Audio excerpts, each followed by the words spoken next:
at my door.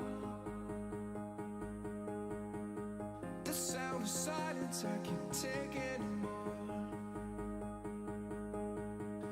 Nobody ringing my telephone now. Oh, the YouTubes. You want to put a link to the new YouTube? Oh, no, because we're going to do it in the Texas Real Estate Mastermind, right? Did you put the new icon logo on there? I did. Is it beautiful?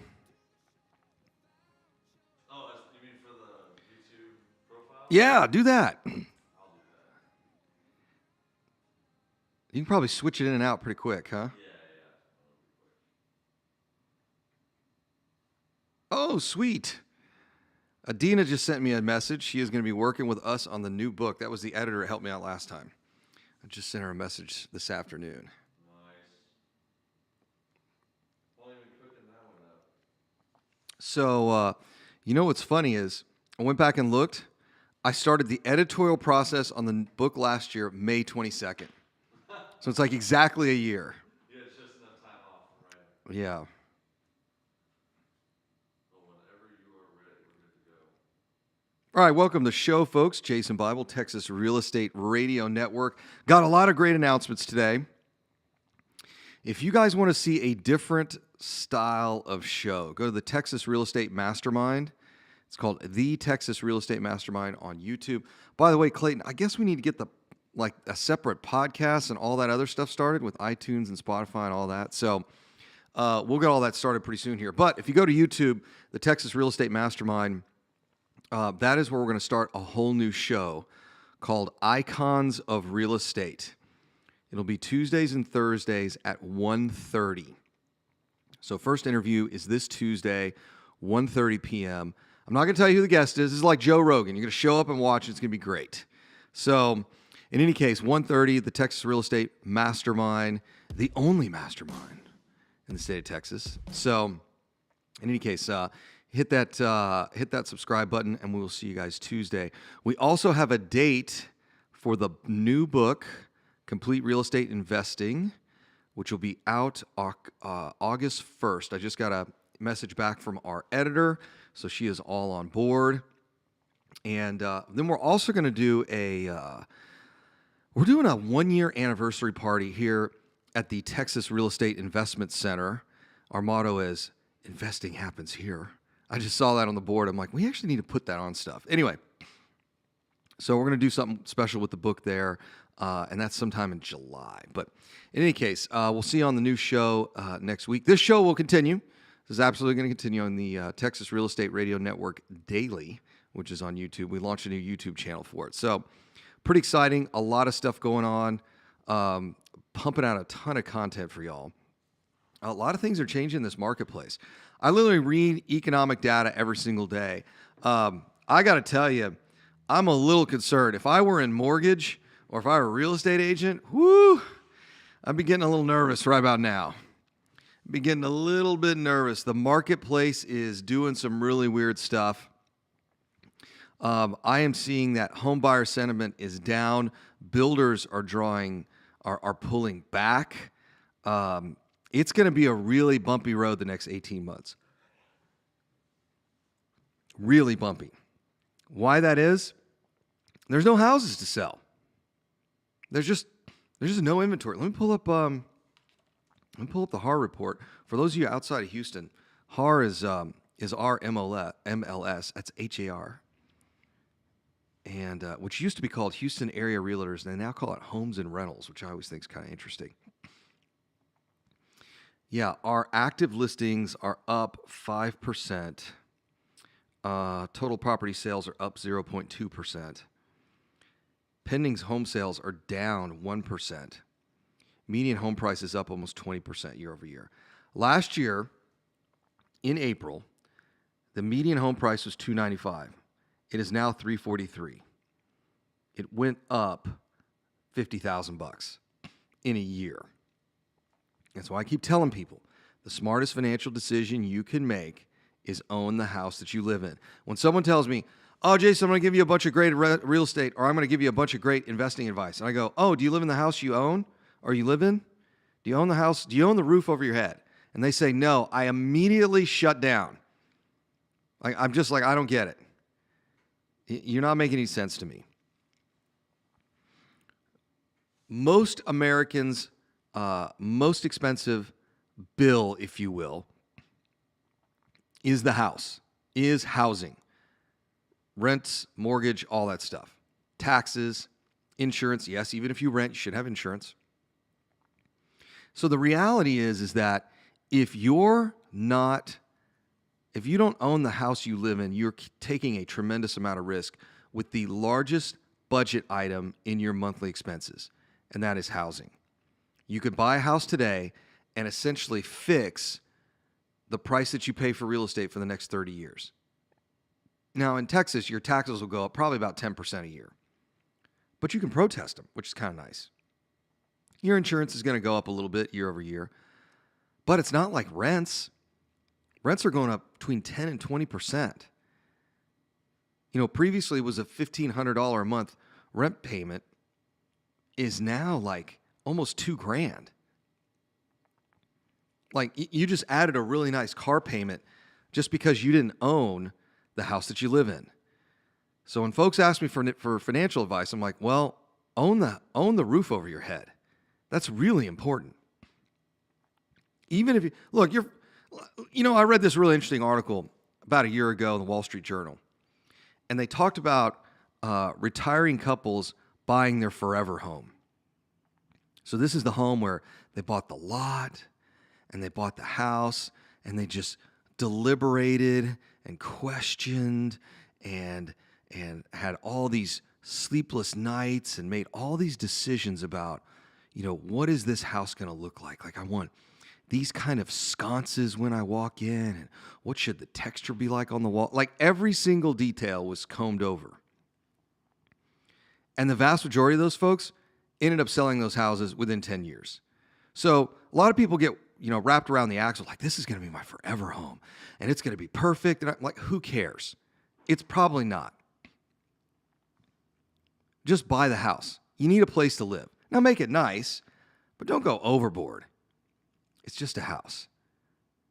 But the best financial decision you can make is own the house that you live in. And then I think the second, obviously, is investing in real estate. We're watching a ton of crazy data come out from Wall Street.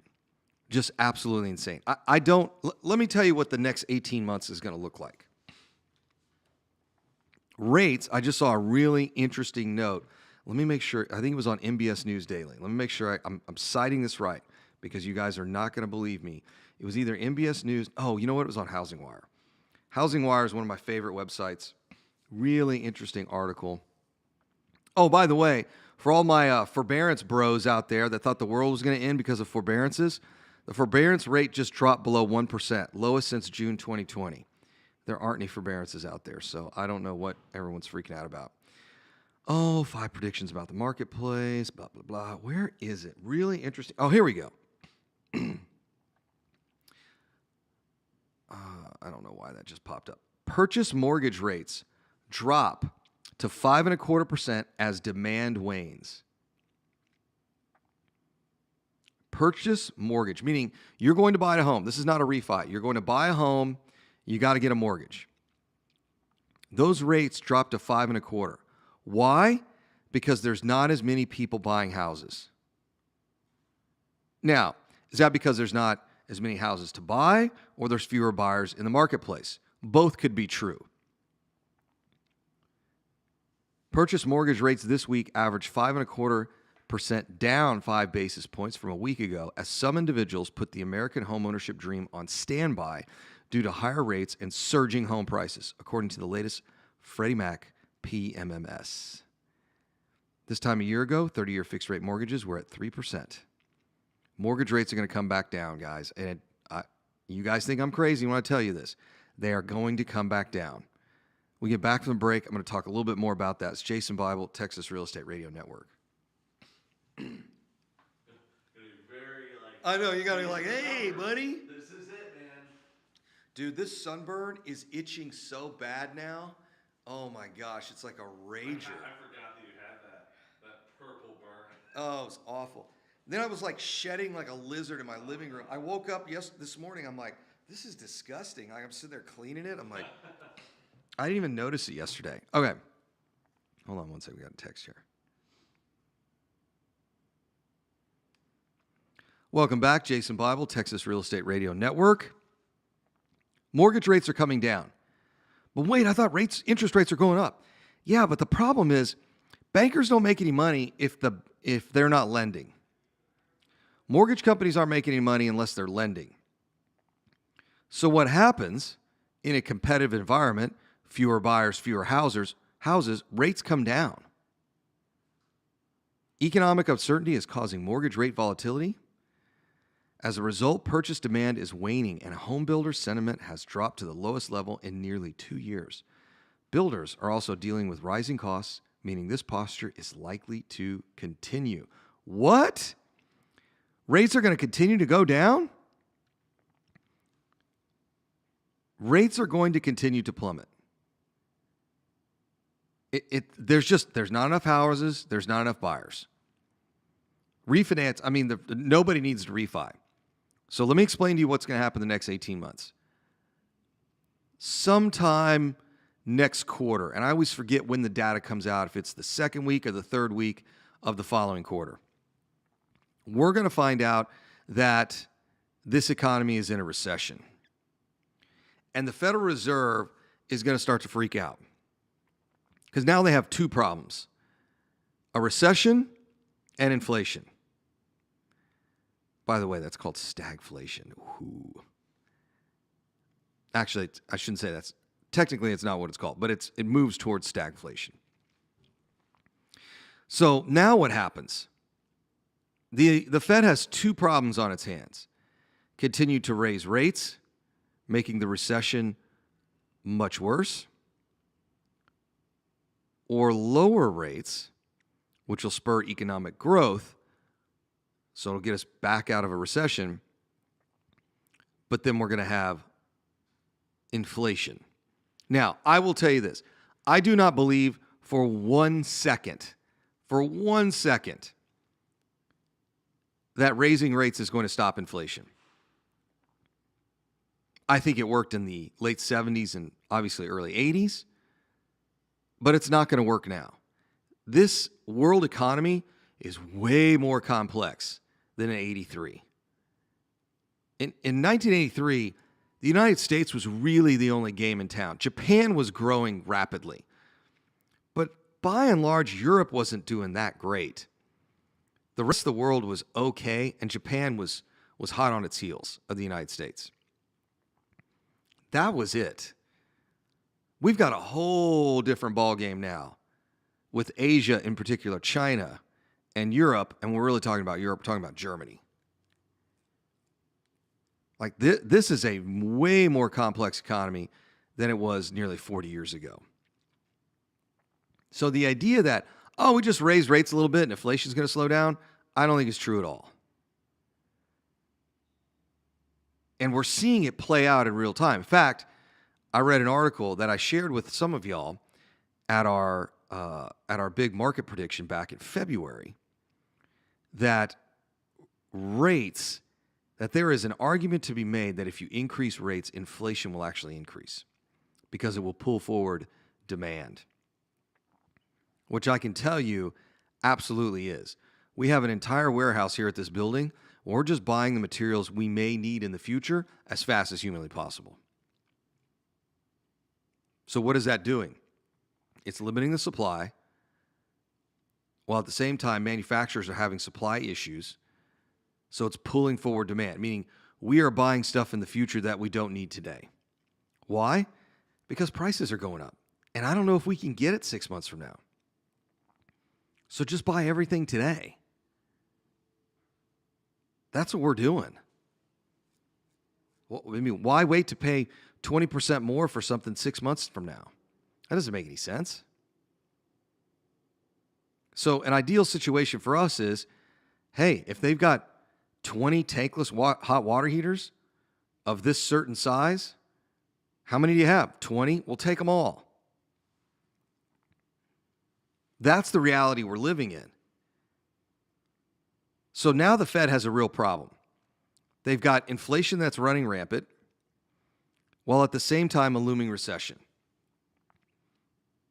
So you really can only do one of two things at the Federal Reserve at this point. Do we raise rates? Do we keep them the same? Do we lower rates? My prediction is by the end of this year, rates will be pretty close to where we were at in January.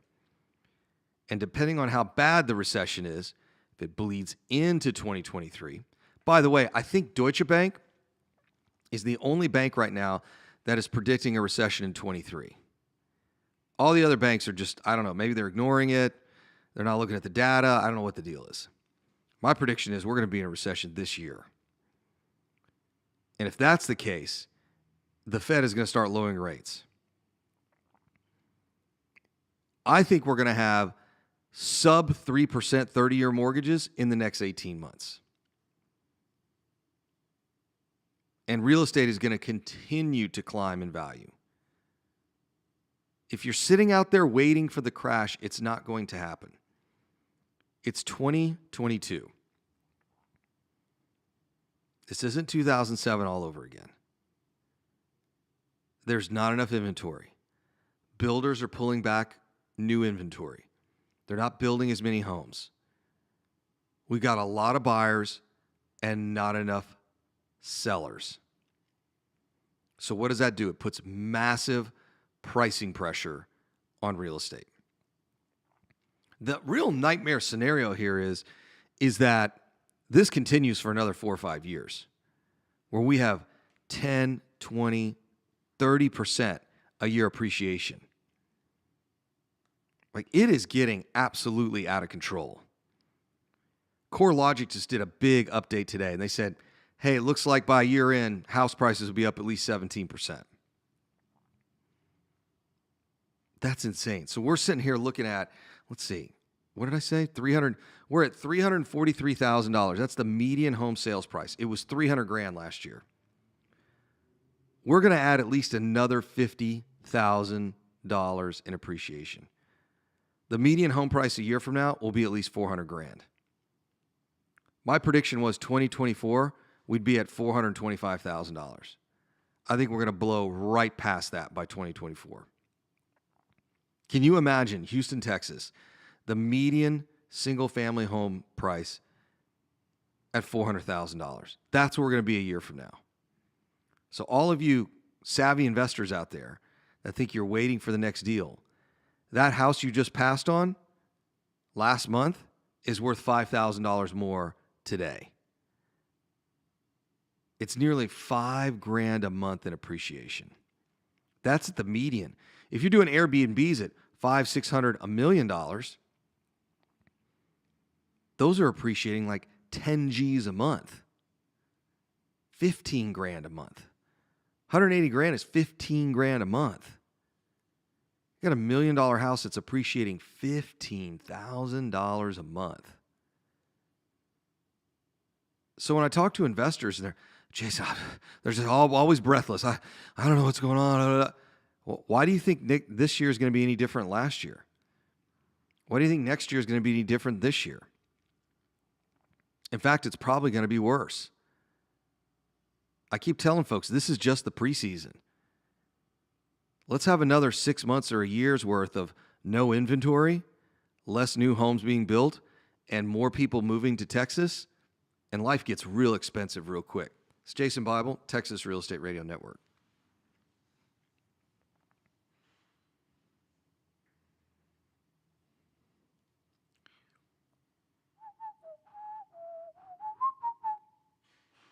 All right, let's see here.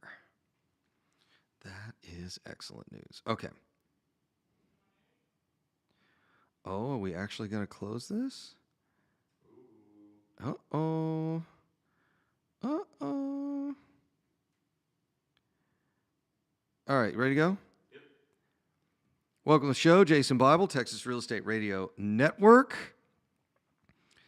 Getting a lot of great updates here. Looks like we got 2 big closings on Friday. Getting super excited. So, very interesting.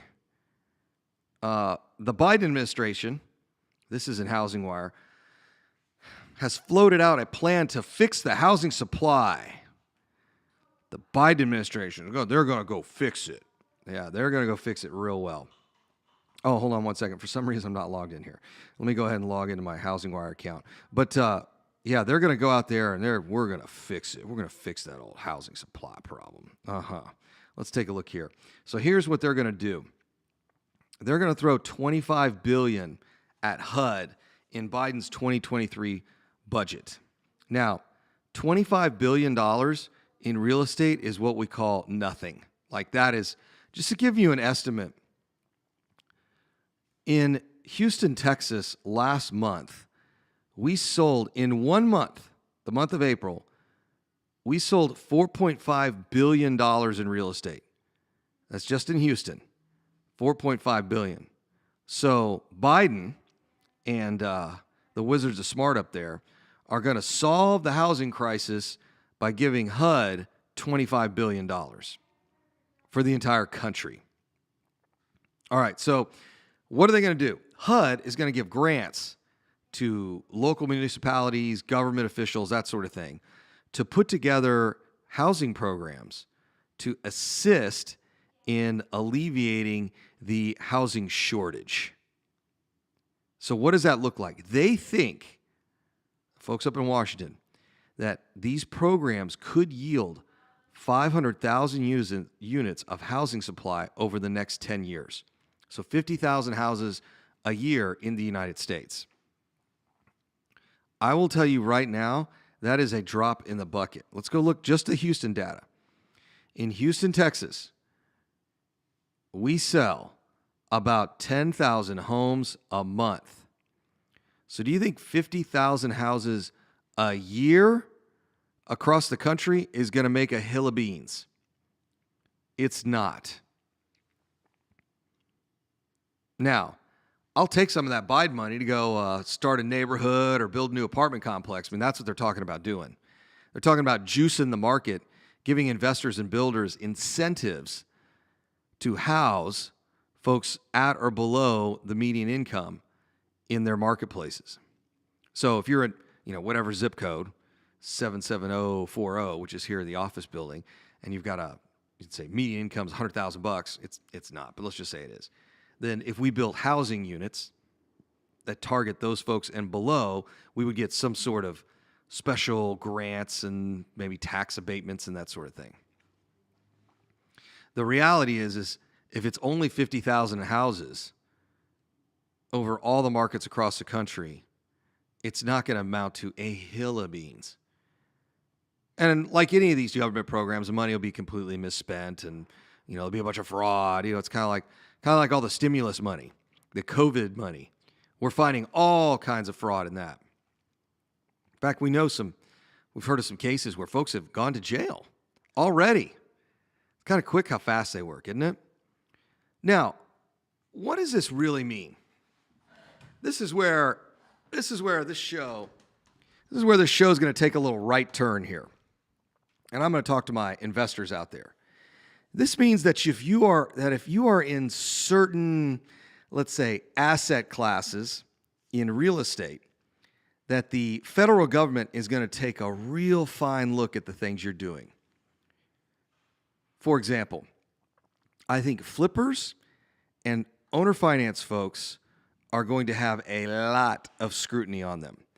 I'll tell you this, Dallas is already flirting with an anti-flipping rule. And so are some markets in Southern California. My prediction is at some point, there's going to be an anti-flipping rule, meaning you can't sell a house in less than a year. You buy it, you can't sell it in less than a year, unless you get some kind of permission from HUD. The way they'll do it is they'll say, all right, any government-backed mortgage, if the house has been flipped in less than a year, we will not lend on that. That's how it'll start. And there is nothing you as an investor can do about that. So that immediately takes your buyers, your investor buyers, let's say you're wholesaling, you're double closing it, you won't be able to do that. any property that you're getting a government-backed loan on, which is just about every single mortgage, it's like 80 or 90% of the mortgage market, you will not have access to those buyers. That is coming. And people say, oh, Jason will just challenge the Supreme Court. I'm like, no, you don't understand. Government mortgages in this country are, the vast majority of them, are backed by the federal government. There's two ways they do it. I don't want to get into the show. It doesn't really matter. But they can just simply say, we're not taking any mortgages for houses that have been sold in less than 12 months.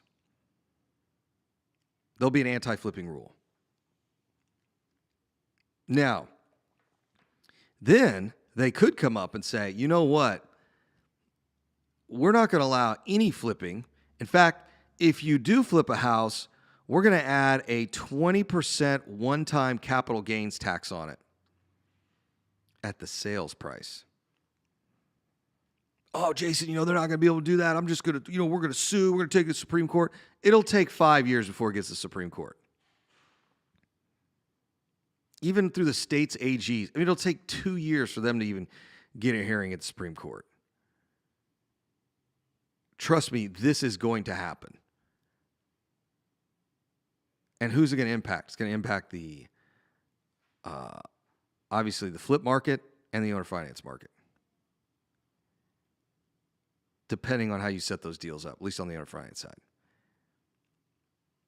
The other penalty I could see them imposing is kind of like what they did through the CFPB.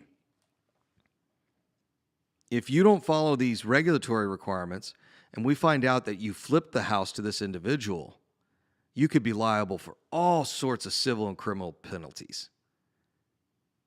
I'm telling you, this is going to happen. And why is this going to happen? The largest voting bloc in the country right now are millennials. And I saw a report this morning. I talked about it on yesterday's show. I got the new numbers from March. 30%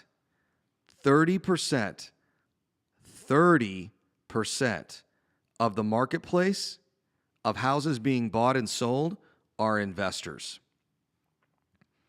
And millennials can't buy houses.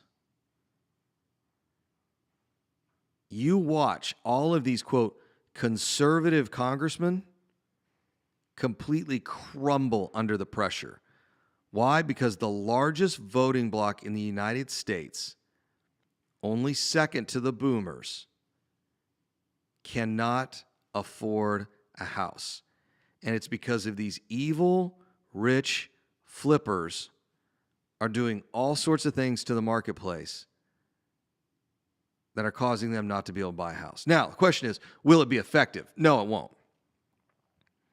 Because remember, 70% of the market is still retail buyers. I'm sure there will be some carve-outs for certain hedge funds, certain types of folks. Remember, you just got to hold it for at least a year.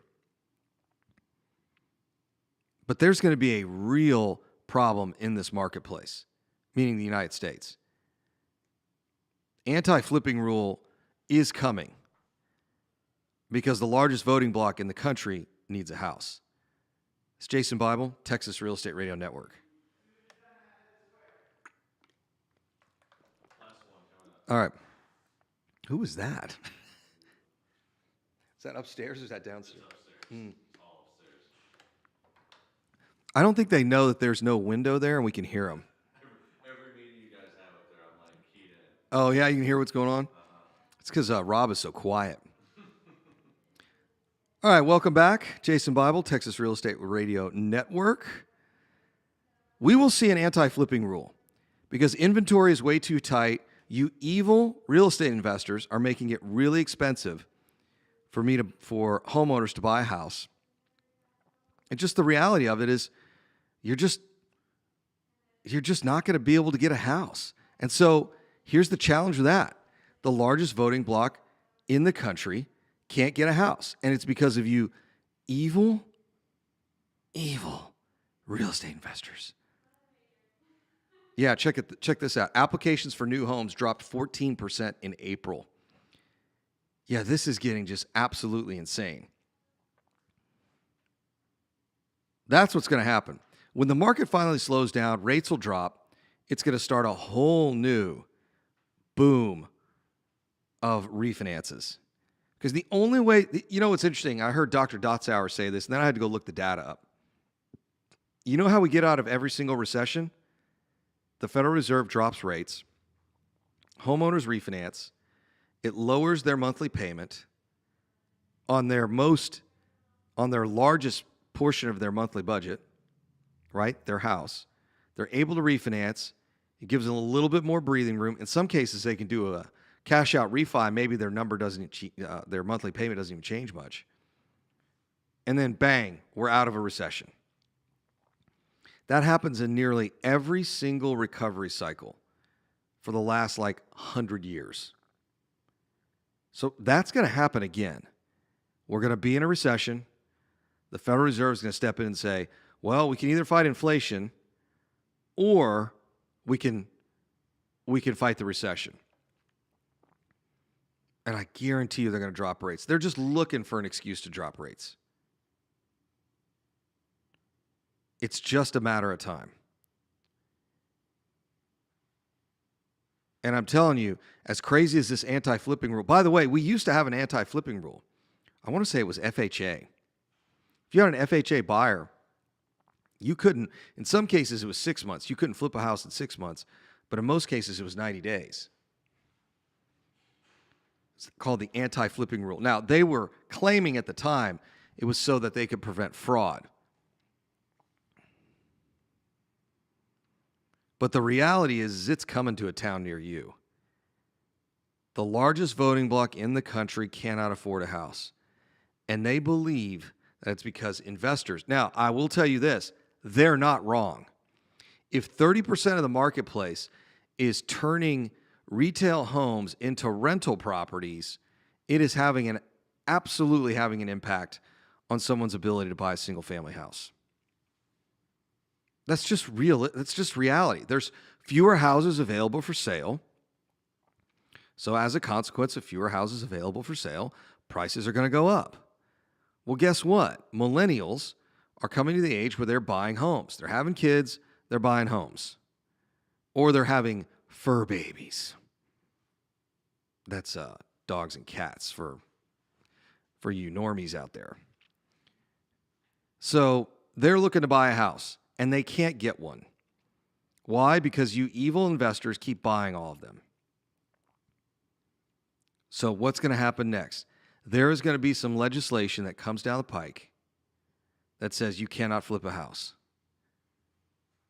I would not be surprised if there were limitations on the purchase of rental properties. I mean, the fact that the federal government still has QM mortgages for rental properties is really bizarre to me. By the way, they took out vacation homes last month. So you can't get a vacation home loan, a second home loan. You can get rental property loans up to 10 in your name. And my guess is at some point they will do away with that. They'll say, hey, look, why is the federal government subsidizing landlords when these evil landlords are buying all this property up? And we're giving them 30-year fixed rate mortgages at 5%. That will happen. So there'll be an anti-flipping rule.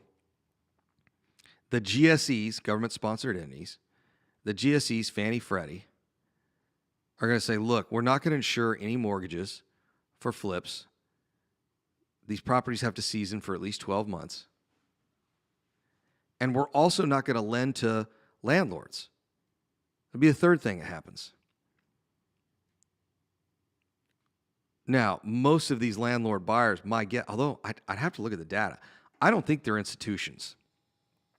I still think the majority of them are little mom and pop landlords that buy 5 or 6 a year. But there's going to be a real backlash. And there's going to be nothing that you can do about it. Oh, Jason, we'll just sue, take it to the Supreme Court. Yeah, in 3 years, buddy. Yeah, waste your time on that nonsense. All of this stuff is coming. Got to remember, the largest voting bloc absolutely cannot get a house.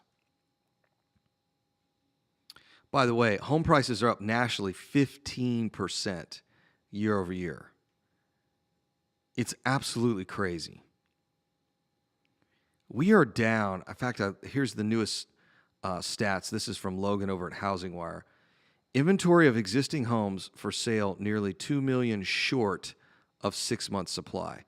We need 2 million homes on the market right now.